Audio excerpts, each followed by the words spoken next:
배수연 연합 인포맥스 뉴욕 특파원 화상 연결돼 있습니다. 특파원님 나오고 계시죠? 안녕하세요. 네, 안녕하세요. 네, 네, 반갑습니다. 반갑습니다.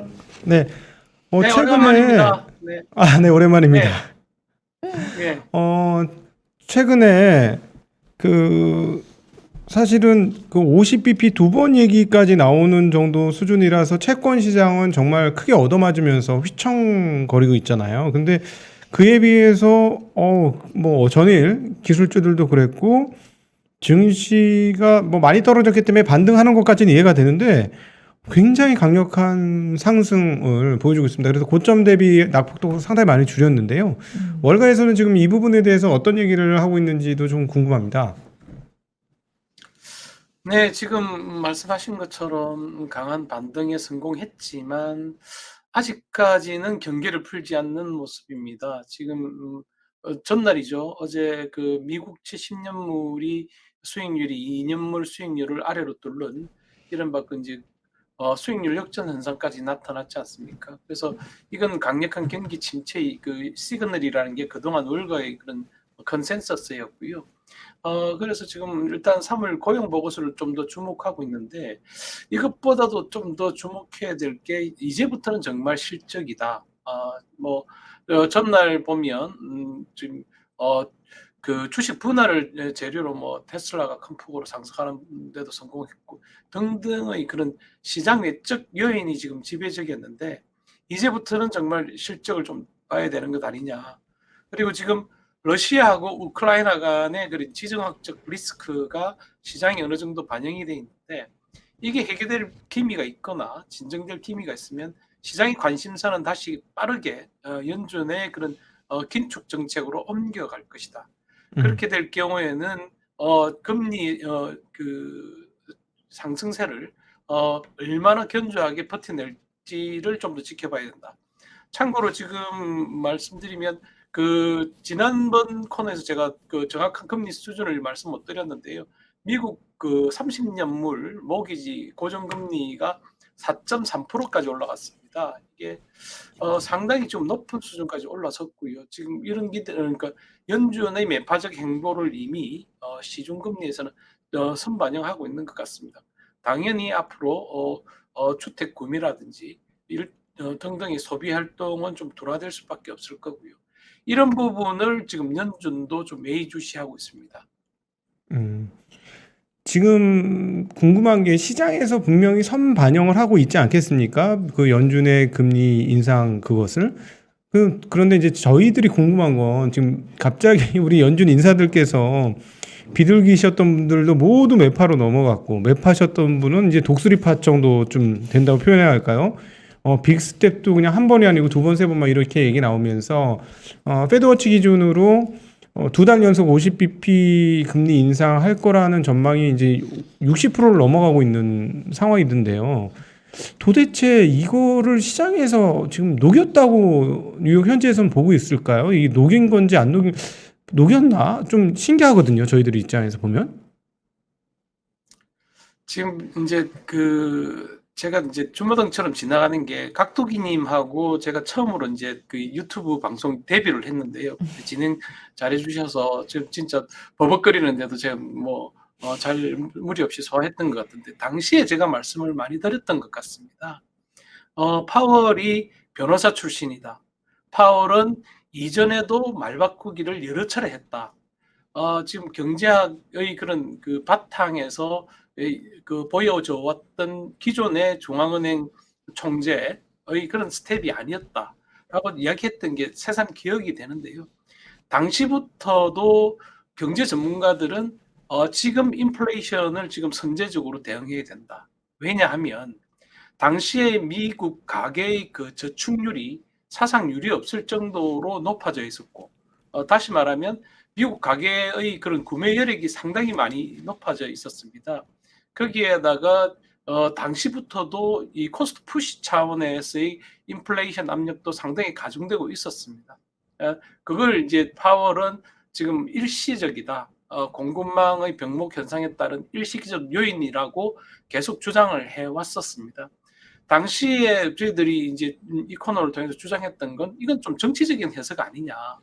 지금 모든 경제 지표는 인플레이션을 향하고 있는데 유독 일시적이라는 이야기만 되풀이하는 게 무엇인가라고 이제 그때 많이 지적을 해왔었는데요. 지금 지나고 보면 그때 선제적으로 이야기했던 사람들의 말이 대부분 지금 현실이 되고 있지 않습니까? 그래서 지금 연준이 상당히 좀 당황하거나 당혹스러워하는 것 같다. 그런 표정이 역력합니다. 금방 말씀하신 것처럼 그동안 매파적 행보를 강화했던 연준 위원들조차도 이제는 50bp 금리 인상, 즉 빅스텝을 기정사실화하고 있습니다. 이게 왜 이렇게 됐냐면 지금 빅스텝을 통해서 시장에 시그널을 주지 않을 경우에는 더 이상 이 인플레이션을 걷잡을 수 없을 정도가 됐다라고 하는 그런 긴박감이 좀 연준 내부에 있는 것 같습니다. 그래서 그동안 시장이 가장 우려했던 게 그 급증거하는 것. 그러니까 연준이 경기를 연착륙시키지 못하고 경착륙시킬 수도 있는 것 아니냐 하는 우려가 상당히 높았었고요. 일부 경제학자들은 이제 연착륙하는 건 좀 물 건너간 게 아니냐 이런 비난의 목소리까지 높아지고 있습니다. 이런 전망이 결국은 미국채 장기물 수익률에 반영이 됐고요. 그래서 단기물 수익률은 급등세를 거듭하는 데 비해서 장기물 수익률 하락 혹은 상승세가 둔화되면서 지금 수익률 역전 현상 혹은 평탄화 현상이 지금 진행되고 있는 것 같습니다. 네, 다음 질문 드릴게요, 특파원님. 지금 말씀 중에도 워낙에 이슈들이 많이 섞여서 이제 의견이 나옵니다만 지금 워낙 이슈가 많지 않습니까? 러시아 우크라이나 전쟁이라든지 뭐 에너지 위기, 인플레이션 이런 여러 이슈들 이런 가운데서도 미증시는 최근에 급 반등하는 모습을 보여주고 있고요. 이 최근 증시 상승세에 앞서 말씀드린 이런 이슈들이 모두 좀 반영되었다고 봐도 될까요? 아직은 지금 앞서 말씀드렸지만 경계를 풀지 못하고 있습니다. 인플레이션은 지금 엄연한 현실이고요. 그리고 지금 인플레이션이 충분히 지금 반영되지 못했다. 그리고 실적 부분도 지난해에는 지금 그 베이스 이펙트가 있었지 않습니까? 그래서 이런 부분 등등을 감안하면 앞으로 금리가 추가로 상승하고 미국채 수익률이 예컨대 한 3%까지 갔을 경우에 그러면 현재의 그런 할인율을 적용한 PER 값이 합당하냐 하는 부분에 대해서도 시장은 다시 생각할 것 같습니다. 그래서 지금부터 우리가 좀 주목해야 될 것은 미국채 수익률이다. 여러 차례 이 코너를 통해서 말씀드렸는데요. 미국채 수익률이 지금 10년물하고 2년물은 이제 어제 그 전날 역전이 됐었습니다. 근데 지금부터 정말 주목해야 될 부분은 3개월물이다. 3개월물하고 장기물이 역전되면 그건 명백한 경기 침체 시그널이고 3개월물은 연준의 그런 그 통화 정책을 추종하기 때문에 만약에 이것까지 역전이 된다면 그때는 증시에도 우리가 상상하지 못할 그런 좀 충격이 가해질 수 있다라고 지금 보고 있습니다. 그래서 지금 채권 커브가 지금 이제 일드 커브가 평탄화되거나 역전됐던 부분을 너무 두려워하지는 말아야 하지만 3개월물은 지금 우리가 앞으로 수익률을 아주 면밀하게 추적해야 된다. 그게 만약에 10년물이나 5년물하고 지금 역전이 된다면 그때는 상당히 큰 충격을 줄 수 있다라고 보는 게 연준의 대체적인 시각인 것 같습니다. 네, 오늘 그 한국 시간 새벽에 우리 연합인포맥스 특파원님들께서 전해주신 소식 중에 그것과 관련된 연준의 그 보고서 내용을 알려주신 게 하나 있으세요. 그러니까 이렇게 금리 역전 현상과 금리 평탄화, 금리가 붙는 상황들이 발생하자 연준이 보고서를 내서 뭐라고 했냐면 3개월과 18개월 사이의 금리 스프레드가 중요하지 10년물과 2년물의 스프레드는 유효성이 떨어진다라고 하면서 그런 보고서를 냈어요. 연합인포맥스에서 전해주셔도 저도 봤는데 이게 약간 변명하는 것처럼 보이기도 하고요. 설득력이 있어 보이기도 하고요. 그런데 어떻게 지금 이런 발언들을 미국에서 받아들였는지도 궁금하고 미국 분들은 그 금리차 중에서 어떤 금리차를 더 주목해서 보고 있는지, 그래서 어떤 느낌을 가지고 계신지 조금 더 한 번 더 얘기해 주시면 좋을 것 같습니다. 네, 지금 10년물, 2년물 뭐 상징적인 부분이라서 저희들 쉽게 이야기를 하는 부분이고, 결국 그 요체는 뭐냐면 단기물 수익률을 장기물이 아래로 뚫는 수익률 역전 현상이 가장 이제 큰 이슈가 되는 것 같습니다. 그게 기물이 어디 얼마나 짧고 얼마나 기냐 하는 부분인 것 같고요. 연준은 똑같은 보고서를, 비슷한 톤의 보고서를 2019년에도 낸 바 있었습니다. 그래서 시장에서 그렇게 신뢰하지 않는데, 저는 오히려 지금 연준의 해당 그 보고서에서 우리가 좀 참고해야 될 게 있을 것 같습니다. 연준이 수익률 곡선 역전 현상, 왜곡 현상에 대해서 상당히 민감하게 반응하고 있다라고 하는 부분을 주목해 볼 필요가 있습니다. 그러면 연준의 관심사는 어떻게든 수익률 곡선을 정상화시키고 싶어 하는 것 같다. 그럴 경우에 연준이 취할 수 있는 정책적인 행보는 두 가지가 있습니다. 단기물을 내려서 수익률 곡선을 정상화시키든지, 장기물을 끌어올려서 수익률 곡선을 정상화시키든지, 여하튼 수익률 곡선이 정상화되는 게 통화정책을 제대로 반영하는 결과물이지 않습니까? 그래서 저는 지금부터 시장은 양적 긴축 일정을 정말 예의주시해야 될 것 같다는 생각이 듭니다. 연준이 지금 그 대차 대조표를 갖고 있는 규모가 9조 달러에 육박합니다. 실로 엄청난 규모이고요. 이걸 아마 차트로 그려보시면 이게 거의 뭐 절벽처럼 올라가는 그런 차트가 될 겁니다. 이 엄청난 대차 대조표를 어떤 속도로 줄여 나갈 것인가에 따라서 장기물 수익률은 영향을 받을 수밖에 없을 것 같습니다. 그래서 뭐 채권 전문가들께서 다시 한 번 더 분석해 보셔야 되겠지만, 저 개인적으로는 앞으로 양적 긴축의 속도가 좀 빨라지면서 장기물 수익률 상승 속도가 좀 더 가팔라질 수도 있지 않겠느냐. 그래서 오히려 전체적인 수익률 곡선이 좀 위로 향하면서 정상화되는 그런 행보를 보이지 않겠나 하는 그런 생각은 듭니다. 예, 그것과 연관해서 질문 하나 더 드리면, 지금 연준에서 약간 설왕설래가 있는 것 같은데요. 지난번에 지금 바로 말씀해 주신 부분을 파월이 얘기를 했던 건, 제가 기억하기로는 이제 우리는 수단이 많고 장기물을 예를 들어서 시장에서 장기물을 끄집어내면 장기물 금리를 올릴 수 있으니까 하는 그런 톤으로 이야기를 했었는데, 시장에 내다 팔면 자기네 갖고 있는 거를. 근데 그 MBS를, 누구는 MBS를 팔자 그러고 누구는 그냥 똑같이 국채와 MBS를 똑같이 양적 긴축을 하자고 하고 막 그러는데, 장기물 금리를 올리려면은 MBS가 괜찮을 것 같기도 하고, 저희들이 보기에는 저희도 뭐가 맞는지 잘 모르겠는데, 혹시 그 연준 관련 인사들의 발언이라든가 이런 요것과 관련된 이야기들이 좀 회자되는 게 있는지요? MBS 우리 예제 투자자들이 너무 잘 아시겠지만, MBS는 자산 유동화 증권입니다. 모기지 백 시큐리티의 약자인데요. 이미 MBS는 그 테이퍼링 일정에 따라서 금리 수준이 상당히 영향을 받은 것 같습니다. 그 MBS의 그런 기준 금리가 되는 게 결국은 트레저리 본드인데요. 미국채 수익률이 지금 장기물이 지금 한 2%, 10년물 같은 게 2.4% 정도인데, 앞서 말씀드렸지만 모기지 30년물 고정금리는 지금 4.4%까지 올랐었습니다. 그러니까 스프레드가 한 200bp까지 벌어졌는데요. 이 부분은 저 개인적으로 좀 더 조사하고 공부해봐야 되겠지만, 아마 테이퍼링의 그 마무리되면서 그동안 그 양적 완화를 해왔던 자산 매입 프로그램 가운데 MBS가 아마 한 400억 달러 규모였던 것으로 기억을 하고 있습니다. 이게 지금 이제 더 이상 되지 않으면서 시장에 소화되고, 그게 이제 그 수요 공급의 원칙에 따라서 금리 상승으로 이어진 것으로 좀 풀이되고 있는데요.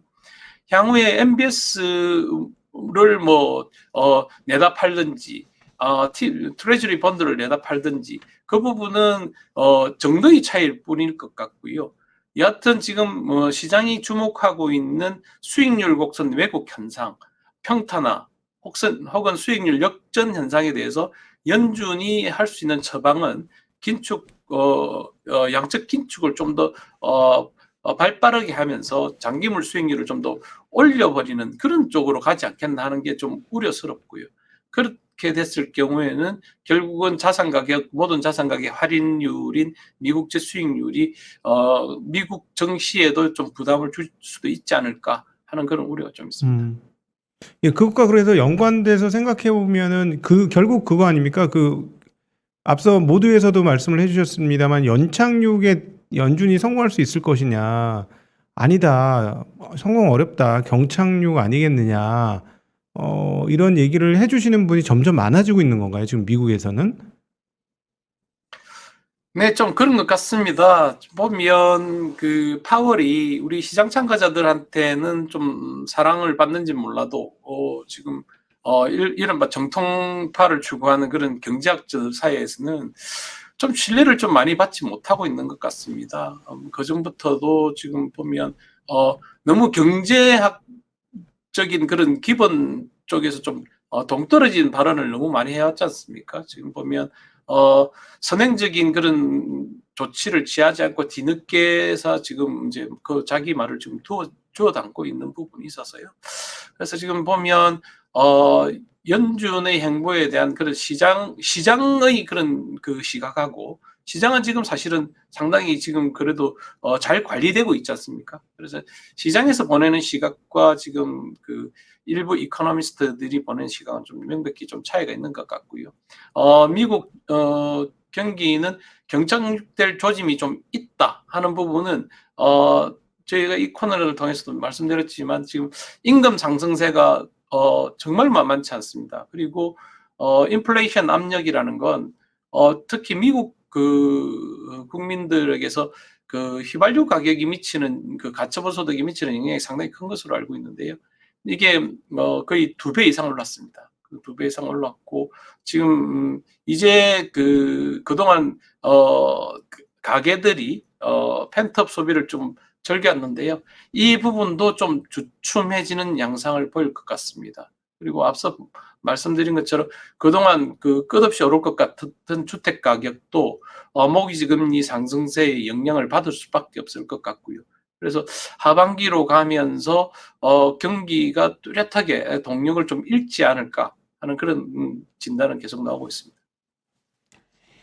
네. 자, 이번 주에 주요 경제 지표 발표 일정도 몰려 있습니다. 특히 소비자 신뢰 지수, 개인 소비 지출, ISM 제조업 지수, 그다음에 분기 국내 총생산, GDP 예비치도 이제 주목할 만할 지표로 보이는데 2월 개인 소비 지출 발표 또 앞두고 있잖아요, 특파원님. 근데 이게 연준이 상당히 중요하게 보는 지표 아니겠습니까? 어느 정도로 예상되고 있나요? 네, 지금 PC 가격 지수, 사실은 보면 좀 어렵게 다들 이야기하고 있지만, 결국은 이제 물가 지표입니다. 물가 지표인데, 흔히 저희들이 쓰는 CPI 지표하고 이 지표가 왜 차이가 나고, 연준이 왜 이 지표를 선호하냐면, 지표를 구성하는 요소입니다. PC 지수는 그때그때 시적절하게 지수를 빠르게 조율을 할 수 있습니다. 그래서 연준이 좀 실시간 지표격으로 많이 이제 참조하고 있는데요. PC 근원 PC 가격 지수가 지난 1월 달에는 5.2%까지 올랐고요. 이게 PC 원 지수는 6.1% 올랐었습니다. 그래서 2월 달에는 더 올랐을 것으로 지금 보고 있습니다. 지금 근원 PC 같은 경우에는 한 5.5%까지 올랐을 거다라고 지금 보고 있고요. 만약에 이렇게 되면 아마 연준이 기준금리를 50bp 인상하는 게 불가피해질 것이다. 시장은 그렇게 보고 있고요. 5월 달에 50bp는 물론이고 6월 달에도 지금 50bp를 인상하는 게 불가피할 것으로 지금 보고 있습니다. 그래서 지금 고용까지도 고용이 이번 주말인 다음 달 1일에 발표되는데요. 지금 비농업 부분 신규 고용자 수가 한 46만 명 늘어날 것으로 보고 있습니다. 지금 이 전달은 한 67만 8천 명 늘어났고요. 그거보다는 좀 작지만 지금 실업률은 지금 한 3.8% 전월을 기록했는데 이게 3.7%까지 낮아질 수 있다. 사실상 미국 경제를 감안하면 완전 고용 상태로 지금 진입한 것으로 풀이되고 있는데요. 이렇게 지금 50만 명 내외의 그런 신규 교육을 유지하고 실업률이 거의 뭐 반세기 만에 최저치를 기록했던 3.5%까지 접근하게 된다면 연준의 매파적 행보는 한층 강화될 수 있다라고 봐야 될 것 같습니다. 네. 자, 이 밖에도 주목해야 될 경제 지표가 있다면 뭐가 있을까요, 특파원님? 지금 뭐 경제 지표도 있지만 제가 이제 그 매주 칼럼을 써야 돼서 지금 그 자료를 조사하고 하다 보니까 아주 재밌는 자료가 좀 있어서 좀 소개를 해드리면요. 지금 경기 침체, 그러니까 리세션에 대한 그런 월가의 그런 우려가 상당히 증폭되고 있습니다. 그래서 앞서 말씀하신 것처럼 10년물, 2년물 스프레드 또 3개월물, 10년물 혹은 3개월물, 5년물 뭐 스프레드 등도 지켜봐야 되겠지만 좀 의외의 지수도 좀 보고 있는 게 있습니다. 예컨대 그린스펀 전 페드 총재 시절에는 당시엔 그 남성 네이 판매량을 좀 면밀하게 지켜봐야 된다라고 했었습니다. 남성 네이 판매가 어떻게 그 경기 선행 지수가 될 수 있느냐고 보고 있는데요. 남성들이 대부분 옷을 거의 사지 않지 않습니까? 그래서 지금 그 판매량이 거의 변화 없이 이렇게 꾸준한데요. 경기 침체 시그널이 오면 이게 급락하는 그런 선행지표 역할을 해왔다고 합니다. 이건 2007년과 2009년에도 나타났던 현상이었고요. 그리고 그 페드가 엄청난 헬리콥터 머니를 퍼붓고 경기가 되살아나기 시작했을 때 남성 내의 그 판매 지수가 상승세로 돌아섰다는 그런 경험이 있습니다. 그래서 월가에서는 이 지수도 참고 삼아서 보고 있는 것 같습니다. 저희들도 재미 삼아서라도 한번 찾아볼 필요가 있을 것 같습니다. 네, 주목할 만한 사항도 마지막까지 꼼꼼하게 아니, 짚어주셨네요. 납득이 가요. 납득이 갑니다. 남자들은 경기 나쁘면 내의의 지출은 안 할 것 같아요. 진짜로. 네. 이쪽에서도 내이. 그러니까 듣고 보니 그렇겠네. 네, 내이 경기 안 좋은데 무슨 내이 나 뭐 누가 보는 것도 아니고 뭐 이러면서 그럴 것 같으네요. 네. 그렇군요. 공감될 만한 내용까지 말씀해 주셨습니다. 뉴욕 현지 이슈 여기까지 듣고요. 연합인포맥스 배수연 뉴욕 특파원님과 함께했습니다. 고맙습니다. 감사합니다. 네, 고생하셨습니다. 네, 고맙습니다.